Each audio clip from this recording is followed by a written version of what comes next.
Bismillahirrahmanirrahim. Siapa yang bisa menolong kita ketika kita dalam keadaan muttor selain Allah Subhanahu wa taala? Yang dibutuhin itu adalah as-thiqah. Karena kalau kita udah thiqah kepada Allah, Allah seperti prasangka hambanya kepadanya. Kalau kita berprasangka Allah nolongin kita, Allah pasti nolongin kita. Ada satu lagi cerita nih. Jadi ngaji akidah ke saya itu banyak storytellingnya.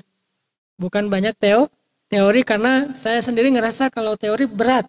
Di kampus aja kalau teori. Atau kalau mau dapat teori akidah, belajar tentang misalnya Aqaid Khamsin, belajar tentang nama-nama Allah, Asmaul Husna, belajar tentang rububiyah, uluhiyah, asma sifat tetapi tidak dipisah-pisah, disatuin. Belajarnya nanti di Tarbiyah Pemuda Hijrah. Kalau di tempat umum ngajinya tentang storytelling yang menambah iman. Ada kisah husnuzon kepada Allah. Jadi ceritanya kata Nabi nanti di hari kiamat ada 4 orang yang dikeluarkan dari api neraka. Karena dosanya banyak, dia disiksa, setelah sekian lama disiksa, dia disidang lagi. Dikeluarkan 4 orang ini dari api neraka, dihadapkan kepada Allah. Setelah disidang ternyata dosanya belum habis, saking banyaknya nih dosa orang. Sehingga kata Allah kembalikan dia ke neraka, 4-empatnya. Ketika mereka digiring oleh malaikat untuk dikembalikan ke dalam api neraka, salah satu dari 4 orang ini noleh ke belakang menghadap Allah dan mengatakan, "Ya Rabbi, ya Allah, saya tidak pernah terfikir bahwa Engkau akan mengembalikan kami ke dalam api neraka. Saya berpikir Engkau telah mengampuni kami dan akan memasukkan kami ke surga. Saya nggak pernah terfikir Engkau akan memasukkan kami kembali ke dalam api neraka." Allah langsung berfirman kepada malaikat, "Wahai malaikat, sesungguhnya benarlah prasangka hambaku, masukkanlah dia dan beserta 3 orang temannya, 4-empatnya ke dalam surga." Sekali saja berbaik sangka kepada Allah. Ada lagi kisah di zaman Nabi Musa. Karena Nabi Musa adalah kalimullah, bisa berdialog dengan Allah. Nabi Musa pernah nanya kepada Allah, "Hai Rabbi, wahai Allah, siapakah di antara umatku yang derajatnya paling rendah?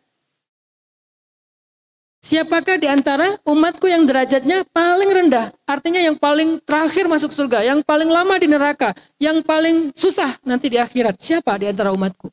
Allah menjawab, "Fulan, laki-laki, buta, tua, dan dia paling sering telat datang ke tempat ibadah."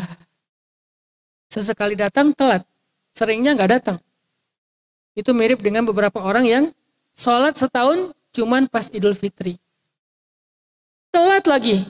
Kenapa telat? Oh, baru khutbah, ntar aja habis khutbah. Dia pikir sholat Idul Fitri kayak sholat Jumat, khutbah dulu baru sholat. Padahal sholat Idul Fitri, sholat dulu baru khutbah. Begitu dia datang menjelang akhir khutbah, orang-orang pada bubar. "Loh, kok nggak sholat nih?" Ada teman saya yang kayak gitu. Karena dia pikir kayak sholat Jumat, saking nggak pernah ke masjid, nggak tahu tutorial sholat Idul Fitri. Akhirnya kata Allah, ini orang yang paling rendah di antara umatmu yang tua, buta, dan paling jarang ke masjid atau paling telat kalau ke masjid. Walaupun namanya bukan masjid kalau dulu. Ma'bad, tempat ibadah. Maka Nabi Musa memeriksa di antara umatnya, siapa yang paling telat hari ini? Fulan, oke. Orang tua, buta, kayaknya ini nih. Besok nggak hadir, lusa dicari. Wah, setelah sekian lama, datang lagi dia, tapi telat. Datang tapi telat. Jarang-jarang datang, telat lagi. Setelah sekian lama diperhatikan, tiba-tiba dapat kabar dia meninggal dunia. Ketika dia meninggal dunia, Nabi Musa penasaran. Nanya lagi kepada Allah, "Hai Rabbi, bagaimana keadaan dia sekarang di akhirat? Dia udah meninggal dunia. Bagaimana dia dikubur? Apakah dia disiksa? Apakah dia hina? Apakah dia dan seterusnya?" Kata Allah, "Wahai Musa, sesungguhnya dia sekarang sedang berjalan-jalan di antara taman-taman surga." Nabi Musa heran, "Ya Rabbi, apa kebaikan dia? Bagaimana mungkin dia mendahului kami ke surga? Kami aja masih di dunia, dia udah masuk surga duluan, padahal dia yang paling rendah di antara kami." Allah menceritakan sebuah kisah yang luar biasa. "Wahai Musa, Suatu hari laki-laki itu sedang berjalan dibantu sama seseorang temannya. Kemudian sambil berjalan, tibalah mereka di sebuah tempat tanah lapang, taman yang sangat luas. Dia nanya kepada temannya, "Kita lagi di mana sekarang?" Kata temannya, "Kita ada di sebuah taman yang bagus, taman yang luas, taman yang indah, taman yang lapang. Semua yang ada di sini pasti bahagia, semua yang ke sini pasti happy." Karena dia diajak jalan-jalan ke situ supaya bahagia orang buta. "Kita lagi di mana sekarang? Kita lagi ada di sebuah taman. Kamu pasti happy di sini, pasti kamu akan nyaman di sini." Dia mengatakan, "Enggak. Sesungguhnya yang paling luas itu adalah rahmat Allah." Dia katakan itu dengan hatinya, dengan yakin, dengan husnuzon. Allah lah yang paling luas rahmatnya. Enggak ada yang lebih baik daripada rahmat Allah yang luas. Bukan taman ini. "Wahai Musa," kata Allah, "sesungguhnya hambaku berprasangka baik kepadaku. Dan sesungguhnya rahmatku mendahului marahku. Sehingga aku masukkanlah dia dengan prasangka baik itu ke dalam surga." Sekali saja berbaik sangka sama Allah. Iman namanya. Sehingga ketika kita punya masalah dalam hidup, kenapa kita nggak mikirin Allah dulu yang pertama terbersit, lalu kita persangkakan yang terbaik tentang Allah. Walaupun Allah lebih baik dari persangkaan kita, udah pasti itu. Tapi minimal kita punya persangkaan yang baik. Pertama yang terbersit adalah Allah, bukan makhluk, bukan masalah, bukan pembuat masalah, bukan yang mencari solusi. Allah dulu, terus yang baik-baik tentang Allah. Pikirkan dalam hati kita, pasti Allah nggak ingkar janji. Ana inda dhanni abdi bi. Aku sesuai dengan prasangka hambaku kepadaku.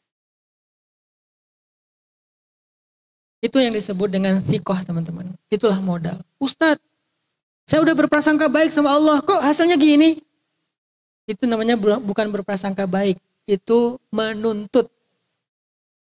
Beda prasangka menuntut. Prasangka itu yakin Allah itu pasti yang baik-baik. Kalau nuntut harus gini ya, kalau nggak gini nggak benar nih. Kenapa harus kayak gitu? Karena bisa jadi kalian, saya selalu ulang-ulang 2 ayat ini, bisa jadi kalian membenci sesuatu padahal itu baik untuk kalian. Bisa jadi kalian menyukai sesuatu padahal itu buruk untuk kalian. Kok bisa gitu? Allah lebih tahu dan kalian tidak tahu. Itu modal berprasangka sama Allah. Ini pasti ada kebaikan nih. Kok jadi kayak gini ya? Oh, ada kebaikan nih. Itu prasangka namanya. Kenapa? Karena bisa jadi yang kalian gak suka itu ternyata baik. Bisa jadi yang kalian suka ternyata buruk. Maka Allah lebih tahu, kalian gak tahu. Itu prasangka yang dimunculkan. Yang cerita saya motor hilang. Kok hilang sih? Oh, bisa jadi menurut Allah pengen dikasih yang lebih gede. Allah kasih yang lebih gede. 2 lagi tuh. يا ربي شكرا هديت قلبي شكرا